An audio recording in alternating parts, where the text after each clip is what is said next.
Okay, hopefully you guys can rest without me losing you. Everybody, take a deep breath. We're keeping it under control. Hi, everyone. How are you? Let me just make sure my Bluetooth is off so it's not doing anything there. Okay, good. All right, hi guys, how are you? This evening is going to be just a chill conversation, like we're FaceTiming. I'm here in my little nook, my little reading nook, and I thought let's talk about Vanderpump Rules because Vanderpump Rules is back, baby, whether we like it or not. Um, season 12 is here, and we're doing a reboot. And here's the thing, you guys, I'm not gonna lie, the reboot's not horrible. Okay, I'm gonna be real with you. The reboot is not horrible. Okay, hold on, let me fix my chat here. I want all messages. There we go. Okay. Um, I have a bunch of notes, so we'll go over those. I'm excited I got a new tablet, so I'll get to use that hopefully soon to help me with a bunch of stuff. Um, but I did take a bunch of notes.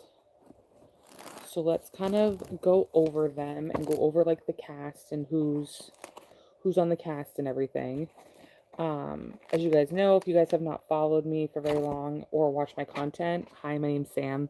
I do reality TV, pop culture content, and one of my favorite videos series that I've ever done is the recapping of all of Vanderpump Rules seasons. I have up to like mid of season 5, and then I stopped for a little while because life and whatever. And so you guys are being held up by diaper wipes right now, just so you know. But I wanted to go. So if you guys want to watch any recaps of past Vanderpump seasons, you guys can go over there and rewatch those videos. It's one of my favorite things to do. So let's find Potomac, that's Southern Charm. Okay, here's Vanderpump Rules. Okay. So for Vanderpump Rules, you guys, there was a lot, okay? And I'm not gonna lie, I was very nervous. I was very nervous that it was not going to be good. I was very nervous that it was going to be just not the same vibes. And mostly the reason why I thought it wasn't going to have the same vibes was honestly and mostly because the thing that I loved the most so much about the original Vanderpump Rules is that it was started and filmed before social media became like social media. You know what I'm saying? Before like you could really produce yourself on the show and produce your character that you've created for yourself on the show. And we were really getting like the real versions of these people from the jump, which I loved. Hey Victor, how are you? Um and that was one of those things that like I really loved is that before Vanderpump Rules got into mainstream media, like around like season obviously like 9 and 10, 11 or whatever, 10 and 11, they lived in delusion. They lived in complete delusion. They had no there was no checks and balances in reality TV back in the day.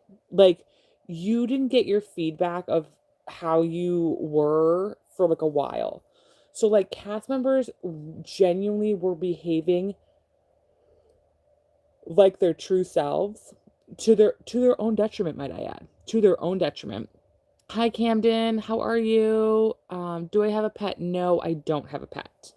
Um so I was really nervous that this new season was not going to be as good.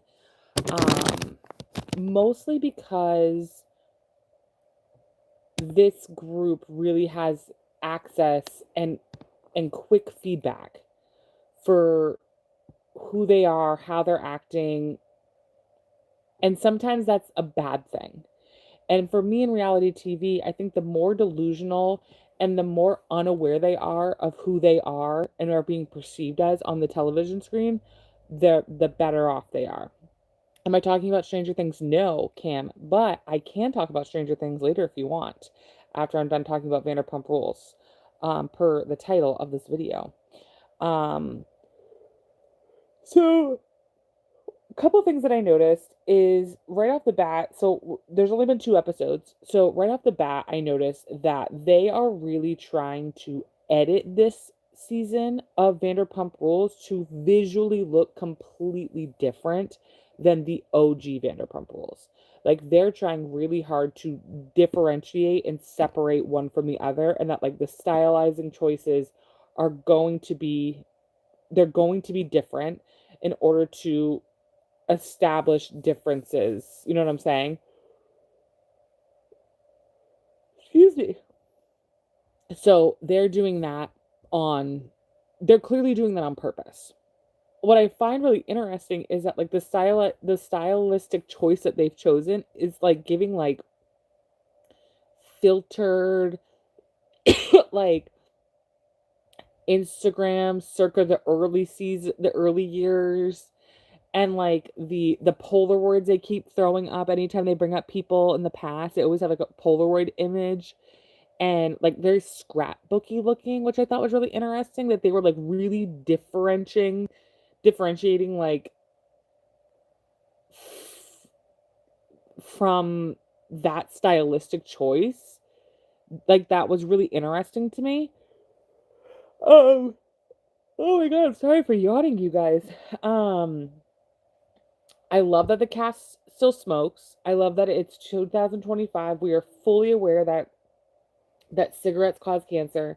And I love that we, as you see from the thumbnail of this video, I love that they just don't care. They're like, yeah, we're still gonna smoke cigarettes. We don't give a shit that it's 2025 and that we know better. We're still gonna chain smoke, especially Marcus. Marcus loves to chain smoke a cigarette. Do you know of anime? I do know of anime. Um, Actually, I'm sorry I'm yawning so much, you guys. Um, these are some of the anime. Well, I don't know if this is. I don't know. You guys, you have to tell me. Like, I'm not a anime connoisseur, so I don't. I feel like anime can be a little gatekeepy. You know what I'm saying? Oh, and there goes my Coke bottle. Oh, these have been. I don't know if this is anime or comic books or what this is, but I like anything from the webtoon series. It's actually an app too, and I've been reading Chasing Red. I've pretty much read the first like 4 or 5 Mafia Nanny book series. I've read a bunch of those. This is another one from Webtoon. This is the Third Shift Society that I'm gonna get into eventually. And then this is not from Webtoon. This is a different one. But this is a graphic novel called After. And I'll get into that probably sooner rather than later one day. But those are the books and stuff that I have been getting into. Of course, all my books have fallen. And I don't know where my apple juice is that I just had. So I'm going to have to have this giant bottle of Coke as my drinking beverage option, which is going to look really hilarious. No, that's not anime. Sorry, then. Yeah, I'm not a big anime person.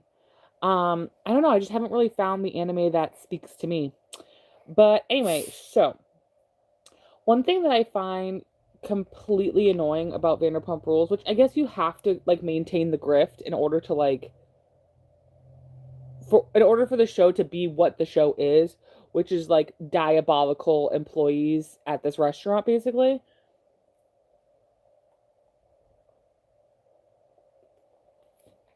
Excuse me. But something that will forever drive me insane about Vanderpump Rules is that I don't like this cosplaying that Lisa Vanderpump does. I don't like it. I don't like this imaginary cosplay that Lisa Vanderpump does, where she pretends like she's at Sir all the time. She pretends that she's like an actual manager and disciplines them, like the cast. She doesn't. We know this from all the OG cast members, especially if you talk to like Kristen Doty. Like, Lisa Vanderpump is never at Sir anymore. She hasn't been there for years because that's not her bread and butter right now. Okay, her bread and butter is Vegas right now. Vanderpump loves to be in Vegas. That's where all of her money is now. That's where Gordon Ramsay is right now in her little TV shows with him. That's where the big dogs are. Okay, and then she has that random fucking restaurant that they went to. Remember where that was with like the hotel or something that they all stayed at in like season 10 or 11 or some shit like that. There's that one too, but But yeah, she has all like the restaurants and the hotels in Vegas now, and like it will forever shock and surprise me that she never did a Vanderpump Rules Vegas. I don't understand why she didn't do that. She had the inn multiple times. She had an inn to get her into Vegas through the cast. They had the inn when it came to the girl that looked exactly like Sheena in season, what, 9? That was making out and having sex with what's his face. They had that opportunity. And then in season 10 or 11, no, in season 10, they had the opportunity with Garcelle's son to go through the Vegas world through that route too, and have him be kind of like the vehicle to that. And they didn't take those opportunities. Like they've had plenty of opportunities to do a Vanderpump Rules Vegas, and I don't know why they won't do it. I just don't understand. And it's one of those things where it's like I understand they're trying to bring back like the nostalgic like avenue, obviously, of Vanderpump Rules, but at the end of the day, like I'm going to take a wild swing and say that I guarantee you, Sir is her least profitable restaurant. So my thought process is either one, why even give a shit about this restaurant? Why didn't you do a show at Tom Tom? They could have done a show at Tom Tom, but they didn't. And so it's like, okay, you guys are clearly doing the show here at Sir in order to bring revenue back to this restaurant, because without Vanderpump Rules, you don't bring revenue or anything into that fucking restaurant.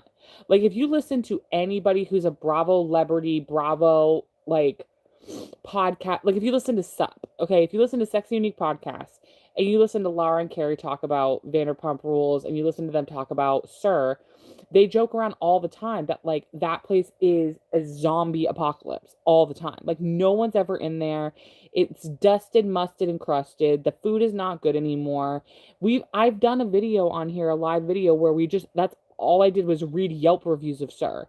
Like, so they clearly brought this back. I don't even feel like necessarily to have like a TV show. I just think that Lisa Vanderpump's like, oh shit, like we're making no money. I might have to close this restaurant down. And I find it really funny that she talks about how she had to close Pump. And it's like, but wait a minute. I thought you said you closed Pump because of the rent, and the rent got higher and you couldn't afford it, which I also find to be BS. When you're so rich, darling. And but then the owners of the property were like, we didn't raise the rent. What the fuck are you talking about? So I don't know. Like I don't know. Taylor who, Victor? Um and so I don't know. Like it's hard with Lisa Vanderpump because it just gives grift. Everything she does is a grift to me and calculated. And this show is one of those things where it's like, you say that you're a family and you say that you're close and you say that you love your employees and you support them and you're there for them. But like in episode 2, when Marcus is crying about his parents dying, it didn't seem like Lisa knew anything about that. And it's like, because Lisa's never there. Like, Lisa doesn't go to the restaurant. The singer Taylor Swift, yes, I do like Taylor Swift. So we have the cast. We have Venus, Natalie, Demi, Chris, Marcus, Jason, Audrey, Kimberly, and Shane. And we know that Chris and Jason are cousins. They're new. They have not been there for very long. So we kind of have like a mixed bag of like some cast members have been in working for Sir for multiple years. And then we have another group that is brand spanking new. Like Audrey's fairly new. Chris and Jason are very, very new.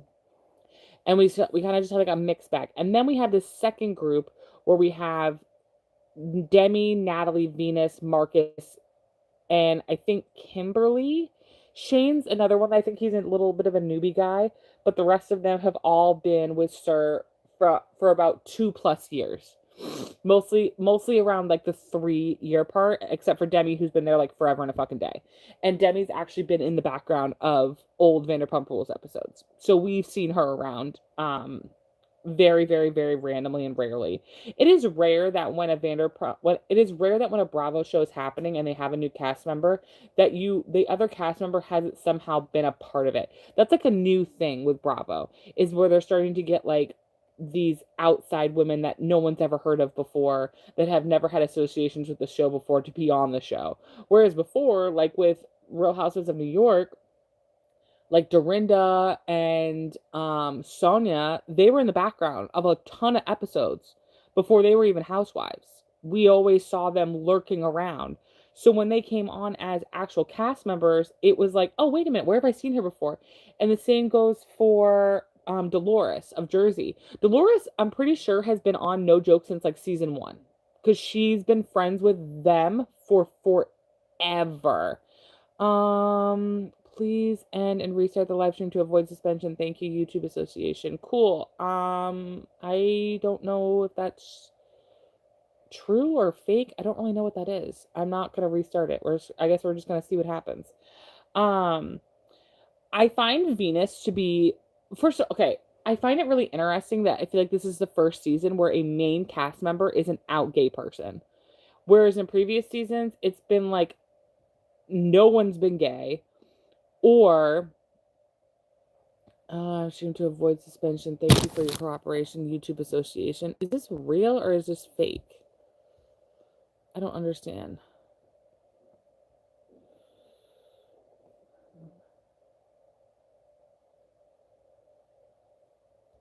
Let's see. Sorry, guys. I just don't know. Sometimes I don't know if certain things are real or not. And so I have to. It's really annoying. Okay, there we go. Because sometimes I don't know if they're chat bots, which happens a lot, and they're real, or if they're an actual violation. Like, I can't tell. So I have to sit here mid live stream and try to figure this out with you guys, which is so annoying. But I do love that we finally have like an out queer person on the show from the jump, not like sprinkled in, or like, whereas like Lala and Ariana, we kind of found out about them being queer later on in the season. It wasn't like an immediate conversation, which is so funny because like this restaurant is in the literal capital of like LGBTQIA in California. Like WeHo is the capital of queerdom. And the fact that this is a continued issue where it's like, oh my God, like, why don't we have more queer representation? But then I mean, and then you find out obviously that Audrey is queer. She is oh, sorry. Oh, I guess we're watching Valkyrie. We have queer representation with Audrey. She's bisexual. Um, Natalie's bisexual as well. And then obviously we have Venus. But I find Venus to be refreshing and hilarious. And I really love overall that, from what I can tell, the boys seem to just treat him like another one of the dudes, which I find refreshing and I really, really like. And so it's really nice to see that. It's really nice to see that he's involved with them. He hangs out with them. They go out and they have a good time together. I really like that. It doesn't feel like he's just like an add-on or a hanger-oner or anything like that. It really does feel like he's a part of the boy group, which I really like, but obviously he's also part of the girls. The girls, the gays, and the theys, you know what I'm saying? So, and he's just wild. Like, he's from Texas. He came here and trying to live, his LA life experience and whatever.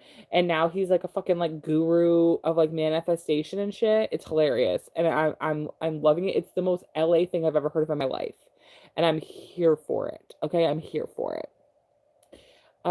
Natalie's a wacko, but I really like her. Like, she's so entertaining, and for some reason she's so unlikable and likable all at the same time.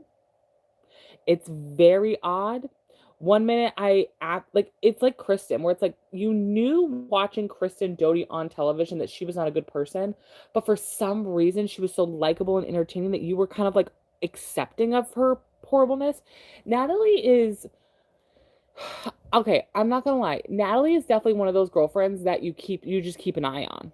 Like, you just keep an eye on her. You just know that you have to keep an eye on her, And unfortunately, when she is around your man, you do have to question her and you have to question, how close she's going to be with your man. And it's one of those things where she's like, Natalie wants to sit there and act like she's this innocent person. I don't understand why Kim feels this way. I don't understand this. I don't understand that. And it's like, well, let's see. One of your friends, Demi, you hooked up with her boyfriend the second that they broke up and paraded that around in her face, continued to be like, oh my God, me and Demi are like besties. It's totally fine, blah, blah, blah, blah, blah. And it's like, well, no, you're a boyfriend stealer. You're weird for that. Like, that's not okay to do that. Hence why the girls have a hard time being around you with their men and why they do feel a little reluctant. That being said, though, Marcus adds to that bullshit. Marcus is diabolical. Okay, I'm going to say something super uncomfortable and controversial. Okay, and I'm just going to say it. Okay, and this is only because I have been watching Vanderpump Rules from the get go, and I can spot a stinkety skunk from a mile away. Okay, and I'm sorry, Marcus is a skunk, okay? But what's more dangerous about Marcus than was about like someone like Jax is that Jax was stupid. Jax was like an actual like imbecile, like an idiot, like dumb, dumb, dumb, dumb, doom, doom, dumb, dumb, dumb, dumb. Okay. I'm sorry, I will talk mean about that man for the rest of my life. He is an abusive, manipulative, narcissistic a-hole. Okay. I don't care.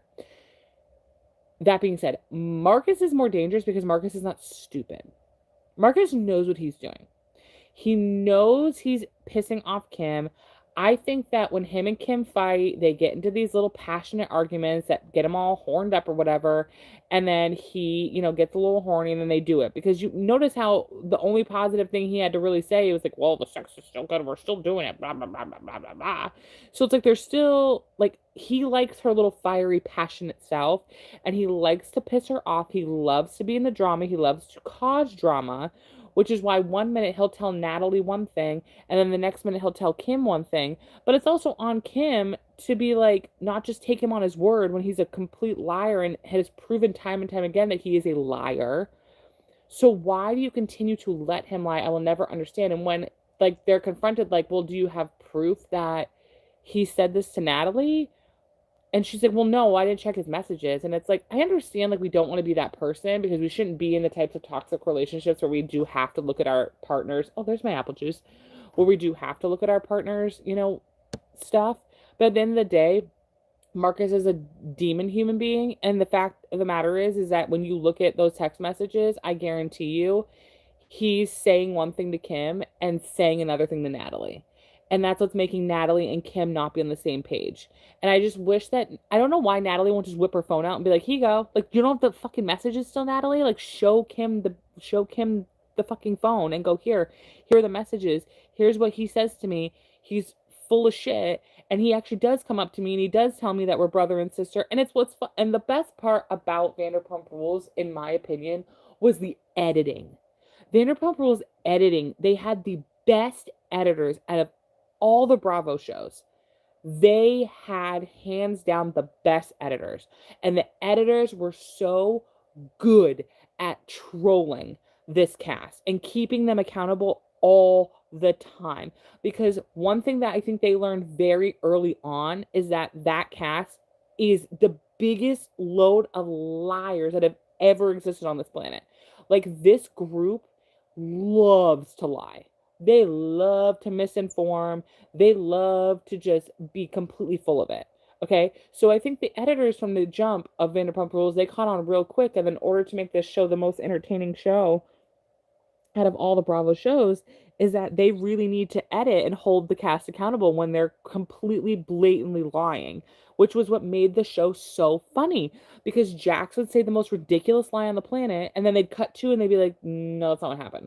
Or Kristen would say something ridiculous and say that she meant this and she said that and then cut to. Same with James. Like, they were so good at trolling the cast. And that's what I want them to do here. And they did that with Natalie and Marcus and Kim, where it's like, no, they're like, Marcus said on camera that him and Natalie are brother and sister, and they act like brother and sister. And so the fact of the matter is that you have the balls to go up to Kim and be like, no, that never happened. Bitch, you're on camera. You're on camera. You're on candid camera. What are you talking about? You know what I'm saying? Like, that's the thing that always drives me so nuts about any reality TV show, but also this is what makes me feel like we're on to something here. We're on to something. If you are fully aware as an adult human being that you're on national television and everything that is said and done is going to be recorded and you're still lying, I kind of love that. I'm not gonna lie, I kind of love that for us. I love that for us that are eating up the entertainment. You know what I'm saying? Um, I love that one of the biggest cast members on this show is a cast member that is someone that's not casted and that we don't know what his face looks like. And that's Paolo, okay? I love the Paolo storyline episode 1. Episode 1, we're already fucking shit up. We're already getting backdoor camera footage, okay? We're already getting secondhand accounts. We're already getting written up. We're already getting suspended. We're really in the trenches with this group, okay? And I love that. I love that the first episode, we're already looking at grainy footage of Natalie cursing out Demi and everybody around just so she could fight this fucking Paolo guy who is in his 50s working at Sir, but is not an owner or a manager. I'm sorry. That's a red flag. That's Jax Taylor. In the trenches, 3756, in the trenches. And I want to be in the trenches. I'm okay with that. I was laughing, I was giggling. I was like, this is what I want. This is what I want. I want to, from the get-go, we're already delusional. We're already acting ridiculous. We're already acting insane. We're already making mistakes and we don't care. And I love that. I love that Natalie just doesn't seem to give a shit about anything. I find it very entertaining. She's extremely delusional, okay? The fact that she does not grasp at all why any woman would not want their boyfriend around her is going to be miraculous to me. At least with like the first season when Stassi like hated Sheena because of the Sheena whole and Brandy situation.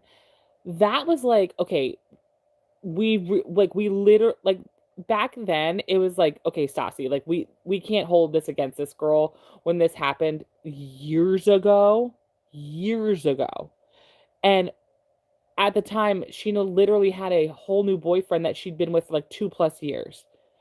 This situation, the fact that Demi is willingly okay to being friends with her still, and this just happened within the year, is wild to me.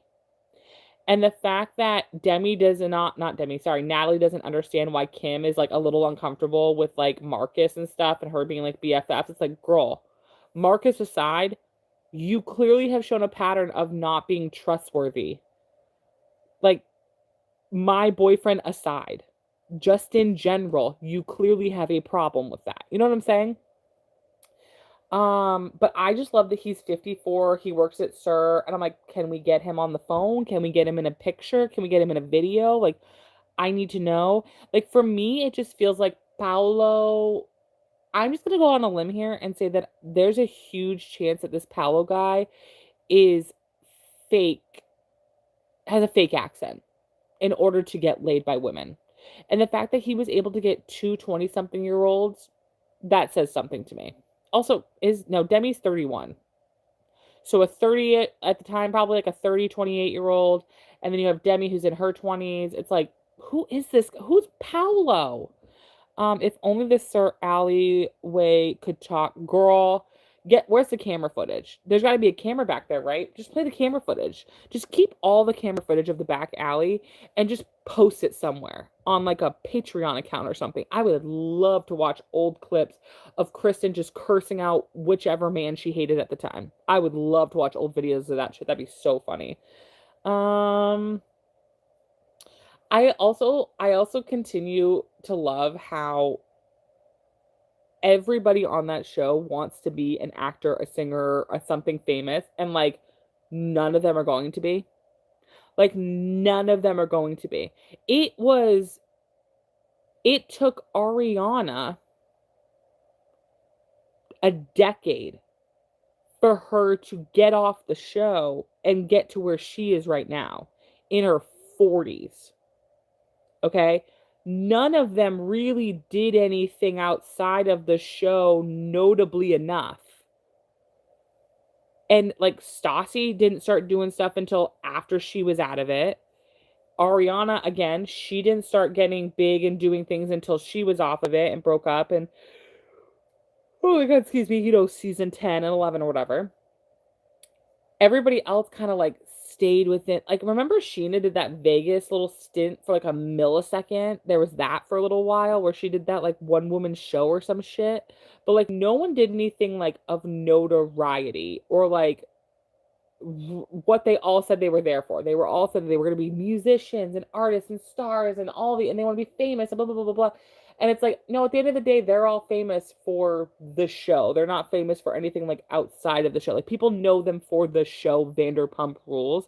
And the same thing's going to happen here. I mean, Chris is sitting here being like, I'm going to be Al Pacino, I'm going to be this, I'm going to be that. And I'm like, boy, unless you're taking acting classes, I don't see that happening. I do see Chris being a good model. I think Chris could be a model. Definitely could be a model, like high-end fashion model. He has a look. I don't know how tall he is because you got to be like 6'2" plus to be a male model. So I mean, at the end of the day, Shane is a stereotypical LA model, 1000%. And if you as a woman look at Shane and you think you're going to be a committed relationship with him, you need to be lobotomized. Because if you cannot look at that man and think to yourself, fuck boy, I don't know what else you're doing. I don't know what's going on.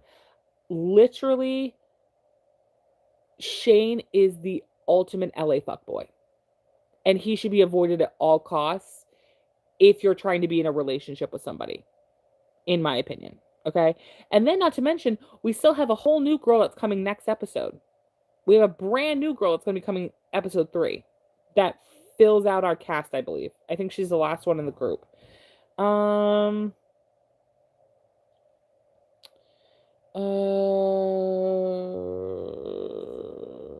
Watching Natalie cry and be so sad in that first episode, hence why he was cast for the show. Oh yeah, 100%. Yeah, he was cast for the show for a reason. And the thing is like I do like that it's a mixed bag. It's a mixed bag of newbies, but there is a good solid group that's known each other for a good chunk of time. So I think that it does. I like that this is not just a new group of randos that just all of a sudden are friends or are forced to be friends because of the show. I like that there's already an establishment for the base group. I really, really, really, really like that a lot. I think that's really, really good. What was I saying? Oh, what's her face? Is it Natalie? That's and Guillermo? I felt really bad watching her cry and kind of be concerned, but it also wanted me to be like, girl, do you not invest in anything else? Is like, sir, your only thing going on in all these years, you haven't been able to like do anything else. And then like last time I checked, your guys' contract according to LVP was a fucking handshake. So girl, if it burns down to the ground, it doesn't sound like you're going to be implicated financially in any way, shape, or form because you guys apparently just did like a handshake, wink, wink, nod, nod, and called it good. I'm confused. But she seems very overwhelmed by the group. And then it just makes me laugh when they're like, when LVP's like disciplining Marcus for like drinking or whatever. And it's like, can we please stop pretending that that's not the first time you've seen that happen? She's like, well, I'm not new here. I knew that people drink during work, darling, blah, blah, blah. It's like, he's been there for 3 years. You know he drinks on the job. Like, get fucked on that one. That, like, some of these things I just want to be like, come on, you guys, like, can we please stop with the grift? Can we stop with the lies and the manipulation of the audience? Like, number one, we know LVP does not go to that restaurant anymore. She does not manage that restaurant. She has nothing to do with that restaurant outside of the show. Number two, can we please stop pretending that this is like a new concept that Marcus just magically started chucking sangria out of the back buckets of the fucking the refrigerator. Like, this is an ongoing thing that he's done all the time. And he's been doing all the time. Like, hello? Also, so unsanitary and disgusting, and the fact that you have a worker raw dogging their hand into a sangria bucket, he should be fired for unsanitary environment, okay? And then the fact that you can tell that he's done this for a long time because the fact is that he feels so comfortable doing it with a camera crew next to him. Like, if you watch obviously there's the camera shots, but then there's the surveillance camera shots, and you can see Marcus has, like, 3 camera guys following him with a fucking boom operator and everything. It's like, if he's comfortable doing it with a boom operator, he's comfortable doing it the last 3 years that he's worked for you, Lisa. Please stop. Again, the grift is grifting, and I can't stand it. It drives me insane with her. Let's see. Obviously, Natalie and Shane have something going on there. That seems to be an ongoing thing. Natalie's not with Paolo anymore. They broke up. Tumultuous, crazy. Natalie and Marcus allegedly are like besties, but according to Kim, they're not. But according to Natalie, they are. And again, at the end of the day, Marcus is the problem. Marcus is the problem. Like, when are these women going to realize that? And here's the thing about Venus is, like, Venus, like, really does tilt back and forth on whether or not he wants to be on Team Marcus or Team Kim. Like, one minute he's kind of defending the girls and recognizes that Marcus is a problem, but he kind of only recognizes that really, like, very forwardly when Marcus isn't around. Like, he tried to call Marcus out in the first episode when they were at the bar, but then Marcus kind of did the whole, like, what I have to deal with, what I have to go home to, no matter what I can't win, blah blah blah blah blah. And then, like, because Kim is painted out to be the crazy person in their fights and their arguments, where, like, to me, I have no proof of this because I want to see them, like, legit fight. Like, I want to see from beginning to end a fight between the two of them to really see where these conversations are starting and what's going on and what's happening, so I can really pick to blame who I need to blame on here. Because what I'm seeing Marcus create a problem, create issues, create concerns, act like a buffoon, and then somehow manipulate it and turn it on Kim to make Kim look like she's the crazy one, she's the angry one, she's the frustrated one, she's the problem in their relationship, when really she's not. She's reacting to the shit that Marcus pulls on her. Does that make sense? Like, to me, it feels like she's reacting to Marcus versus her pulling this shit out of nowhere. But we're only on episode 2. More to come, okay? TBD on that one, okay? TB fucking D on that one. Marcus and Shane, we find out, are both models. Shane is obviously getting a lot more out of that modeling experience. Well put. Thank you. I appreciate it. Shane is obviously doing a little bit more high-end modeling, whereas Marcus he jokes around how he's doing more like catalog. So it's kind of like Schwartz and Jax. Like, Jax was doing high-end for a while. Schwartz has never done high-end. He always did catalog. He was oh my god, excuse me. He's our catalog boy. Some of the background music, did you ever notice? That's one thing I loved about Vanderpump Rules, is Vanderpump Rules background music is always sounds like AI chat, like GPT music, like very made up, and everything that they're singing about is what's happening in the scene, which was always the funniest thing in the world to watch, because it would just be like they're walking down the street and they're about to go to the party, and the song would be like, we're walking down the street and we're going to a party. Walking down the street and we're going to a party. Or then there'd be a breakup scene and they'd be like, and that's when you know you gotta break up with your man.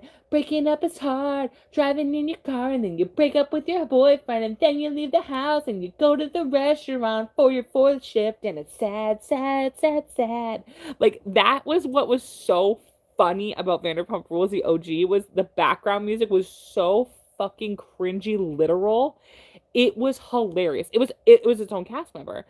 And it was so funny to listen to some of the background songs because it sounded like Sheena. Some of them sounded literally like Sheena was in the background singing. And I was like, wait a minute, is Sheena getting a cameo in the background? She's like, oh yeah, it's crazy. It's so hard to meet and be a new girl in LA.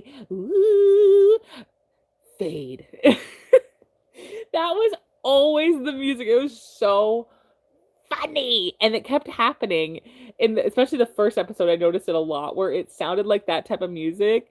Yes, it was very good as gold like coated, and it sounded like Sheena. It was like it was so funny.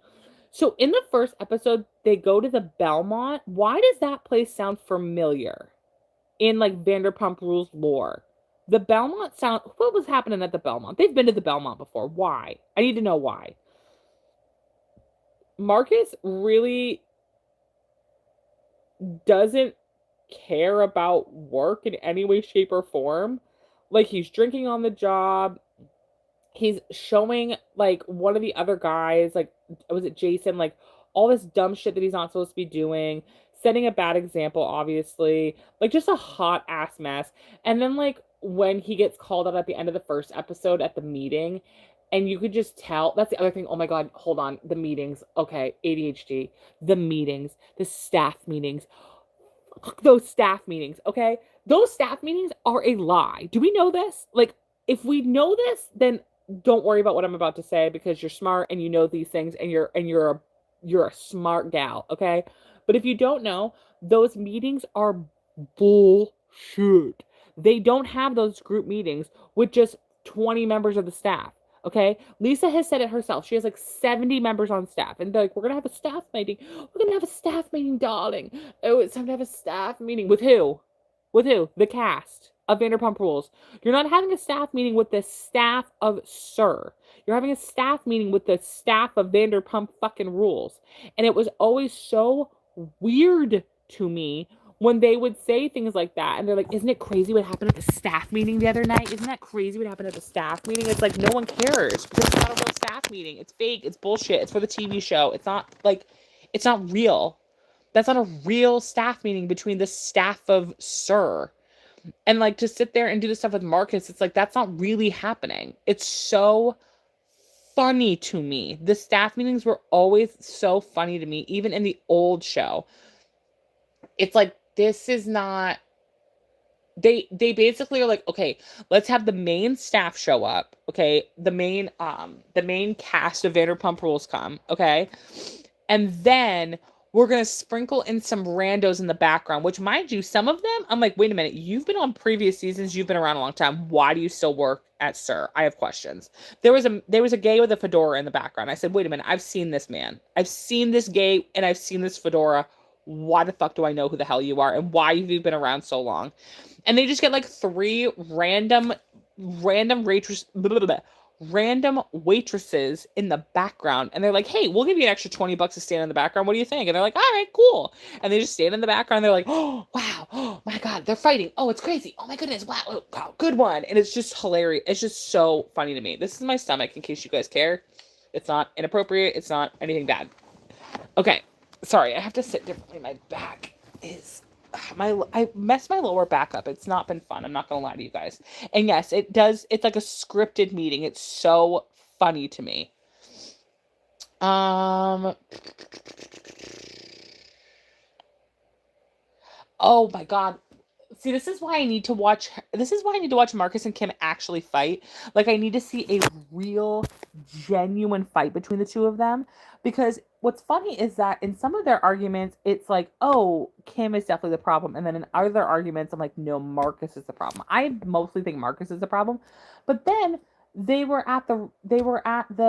it the Belmont in the first episode? And Kim is upset and Marcus tries to console her on camera. Okay. Again, these people forget they're on fucking camera. Okay.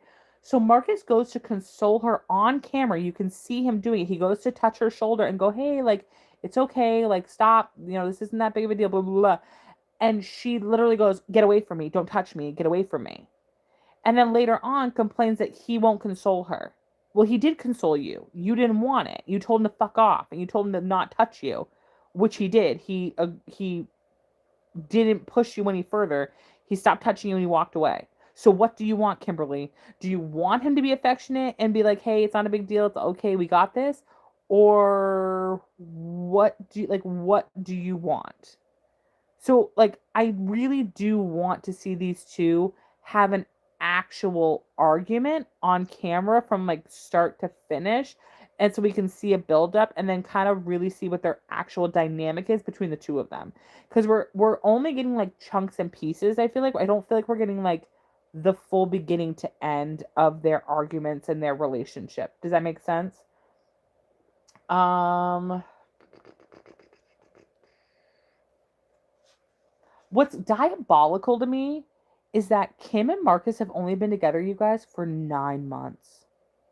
At least when we saw Vanderpump Rules the first season, when everybody was in relationships, they'd already been in relationships like 2+ years. Like Stassi and Jax had been together for I think 2 years, going on 2 years. Um, Schwartz and Katie were together for like multiple years, I think by then. Sandoval and Kristen had been together, I think, for 2+ years by then. So, like, there was longevity in their relationship. And then you go to these two, and they've barely been together for a millisecond. And they've been fighting from the fucking jump. They've been fighting from the very beginning. Their relationship is so toxic and unhinged and disgusting and horrible. The first 9 months, it's like, let it go. Drop the relationship. Drop each other like a bag of fucking bricks and let it go and move on while we still have a chance, while we still have time, while we can still move on with our dignity. Okay? Seriously. I love that LVP said Sir has fucking HR now. Who's in charge of it? Because they need to be fired. HR needs to be fired, okay, from this establishment. HR needs to be burnt to the ground. HR is not HRing. HR is not doing their job. HR needs to do a lot better, okay? A lot better. Oh, Natalie's singing? I was shook. Because, you get these people on the show, and Lala really was the first Bravo celebrity. I feel like that we were like, wait a minute. I think this girl can actually sing. Like, she could legit be, like, Lala legitimately, if she wanted to put the effort in and get, like, a actual singing coach, do all the things, I'm going to say it, you guys. I really do think Lala could be a singer. If she has the charisma, she has the personality for it. She's definitely got the looks for it. I mean, I think she could have been, you guys don't hate me for saying this. She could have been the next Tate McRae. It's that vibe, that whole vibe and energy of Tate McRae, Lala Kent. That's like a very same vibe. And so to see that Natalie can actually fucking sing, I'm like, girl, get the song out. Get the song out. I want to read it. I want to listen to it. I want to know it. Like, I got this. And I love that she said that she wrote this song. It's called Passenger. Passenger. I want to hear Passenger. Oh God, what's his fucking face? That loser. Sorry, I'm watching the Game Awards in the background, and I'm watching one of the fucking right-wing losers talking. But she wrote it about a hookup after her breakup, and apparently her and Paolo were like not having very much sex, I guess. Their relationship was not very sexual, aka he's fucking cheating on you or he's gay. Hello? Like that's what's happening, okay? And again, this is very much only in regards to these people on this show. This is not the general consensus. I don't think because you're not having sex with someone that means you're fucking gay or that means that you're cheating. I'm talking about this group of demons, okay? These demogorgons. These are the people I'm talking about, okay? And in this cinematic universe, if a man in this cast, in this group, is employed by Lisa Vanderpump and they're not having sex with you, there's only two reasons why. Okay? I know these things, okay? Again, encyclopedia of the Vanderpump Rules cinematic universe, okay? Um,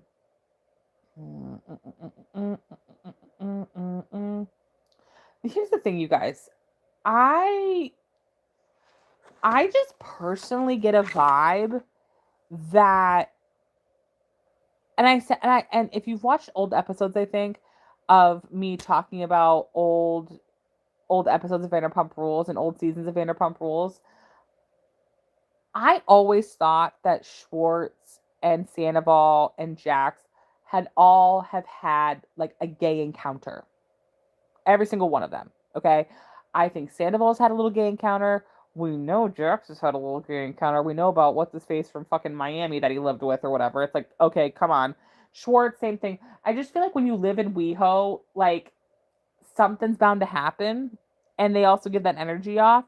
And this is another one of those instances where like I'm watching the show and I'm like, I'm sorry, you're not going to sit here and tell me that there's a straight man on this show. Every single one of these men give off something. They give off, these are the vibes I get from these men, okay? Is either one, bisexual, which love a bisexual king. I think more men should be bisexual if they're not already. I think more men are bisexual and just won't fucking admit it, okay? Love a bisexual king, okay? Option number two is we're giving, can I say this online? Like, no homo. Like that vibe. Like, I'm a bro. Meanwhile, you're like slapping asses and pissing on each other and checking on each other's pee-pees in the locker room. Like that type of vibe where it's like, I'm okay. Like, it's totally fine, but like, I'm not. It's like, it's fine. And I feel like that was like kind of proven when like episode 2, Jason was talking to Venus about like if he's ever been with a woman and like what he thinks about like like women's body parts because he's not attracted to them. So like, what does he think about them? And it was like asking these weird, vague questions like how do you know? It's like, I don't know. Why do you want to know? Why do you want to know? How do I know that I'm gay? Because you're asking me for yourself? Or like, what's that about? You know what I'm saying? Like, that's the vibe that they're all giving me. Okay? Every single one of them is giving off that vibe of either I'm so straight, I would never be gay. But like, it's totally fine, bro. But like, no, I'm totally fine. I'm good, whatever.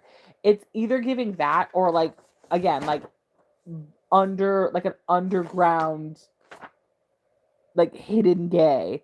Marcus gives me bisexual, if I'm gonna be real with you. Like, Marcus gives me definitely bisexual vibes for sure.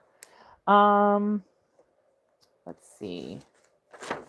Their cousin. I mean, that was pretty much it. They got into the fight outside the restaurant. They got into that fight at the restaurant. I mean, that was pretty much it for episode 1. And then episode 2, watching the new intro kind of made me sad. I really missed the old crew. Like listening to like, you know what it is time. Listening to that without the actual OG cast was really, really weird to me. Was very weird to me. Okay. We finally get to see Guillermo. Let's see what my husband's texting me.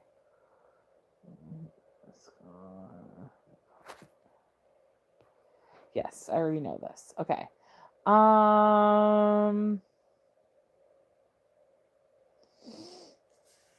I mean, there wasn't too much difference in episode 2. I mean, Marcus's brother is very attractive compared to him. Marcus is one of those things where it's like he's trying to tell me that he's a supermodel and I'm staring at him and I'm like, I don't see it. Like, you're trying to convince me that you're Jason Momoa, but you're not. I don't know what it like. It's so funny to me because it's like Marcus isn't like ugly, but he's not conventionally attractive. He's not like not okay, like Shane and Chris. Shane and Chris are like conventionally like stereotypical attractive white men that everybody would like, anybody on the fucking street would be like, yeah, that's an attractive person. People know that. Whereas Marcus like isn't.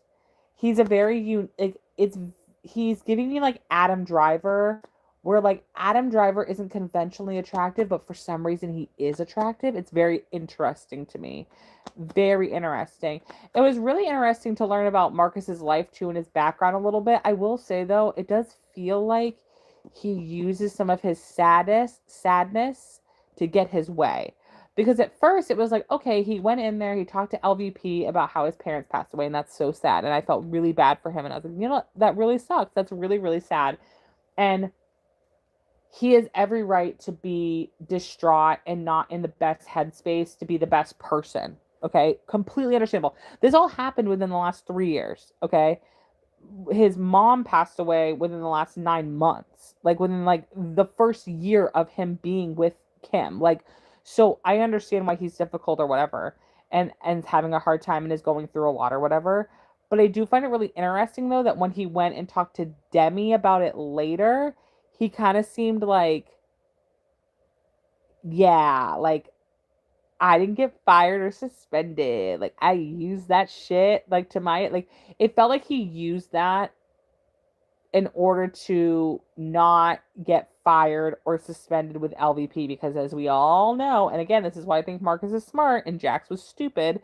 Marcus is smart is that I bet you Marcus knows that one thing that LVP loves, and we all know this about her, LVP loves a broken bird. A broken bird.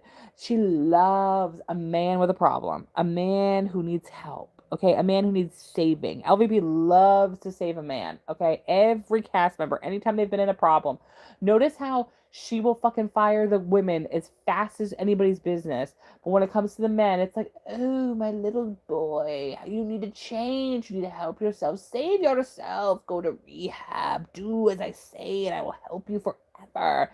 And it like took forever for the boys to get fired on that fucking show. And it's just like the same thing. It's like, oh, Marcus, you have 2 dead parents. Another broken bird. I must have you. I must have you. Okay. I think the broken bird thing came from Watch What Happens Live. Not, oh my God, not Watch What Happens Live. Sorry, Watch What Crappens. I'm pretty sure Ronnie and Ben, that was like an OG thing of theirs. They always used to joke around about how LVP loved a broken bird and the broken bird. And that is definitely the vibe she gets. And so like when I saw Marcus tell Demi about it later, and Demi was kind of like, oh my God, you're such a little shit. I can't believe you didn't even get suspended. That was the vibe that he was kind of giving of like, yeah, you got to do what you got to do. Also, it didn't help that like, and everybody cries differently, obviously. I'm not going to like tell people how to cry because you should cry how you want to, no matter how it looks or feels or comes off. But the amount of like rough blinking he was doing too, where he was just like, when he was crying, I was like, sir, are those real tears or are you forcing those suckers out of your head? Are you forcing those suckers out of your brain?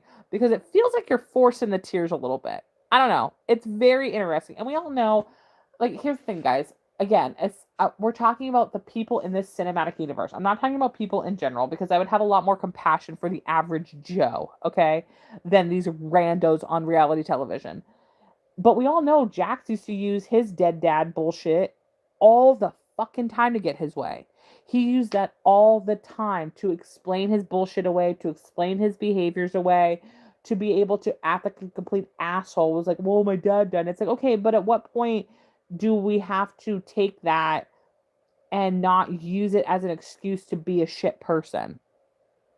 So it'll be interesting to see kind of where it goes. I will say one thing that was really upsetting to hear though, like to play the devil's advocate of it, it was really upsetting to hear Kim kind of brush that away because she was like, oh, ever since his mom died, he's been like a completely different person. And it's like, well, wouldn't you be, Kim?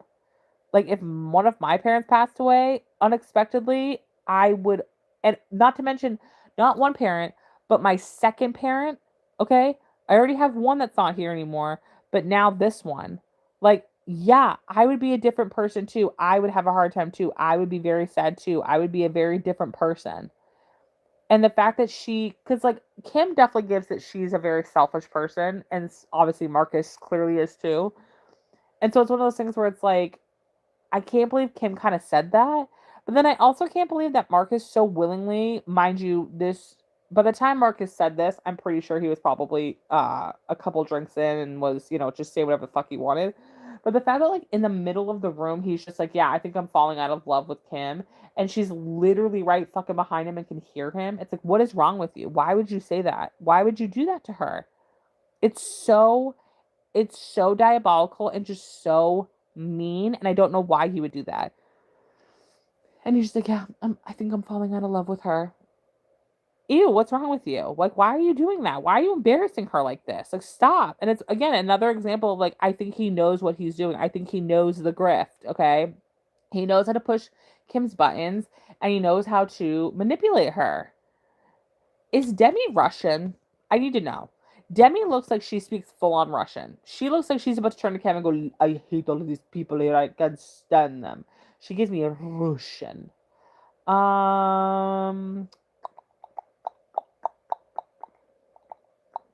And then the best part about that entire second episode was when Audrey is getting a lap dance from Jason and Chris, and then like the cameraman is like panning to them, but in the background you can see Kim crying to Natalie, and then the audio people edited it so 1 minute you're like in that same shot, 1 minute the audio cuts to Audrey getting a lap dance and it's funny, hilarious, lighthearted, having a good time.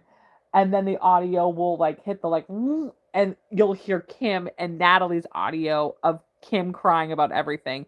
I'm like, okay, that's peak Vanderpump Rules. Like the juxtapositions of feelings and emotions were always so funny to me on Vanderpump Rules because they would always show like here's a fight over here, but here's this over here, and look at over there and edit this to make this person look crazy. And that was so funny. Audrey's just like, I don't know what's going on over there, but I'm having a great old time. I'm getting a lap dance from two really smoking hot dudes. I'm having a great old time. That was really funny to watch while Kim's crying in the background and Natalie's like, listen, I don't want Kim to be sad, but Kim and I have been fighting and she wants to, cry on my shoulder. I'm going to take it. You know what I'm saying? I'm going to let her do it because now at least she wants me for some reason.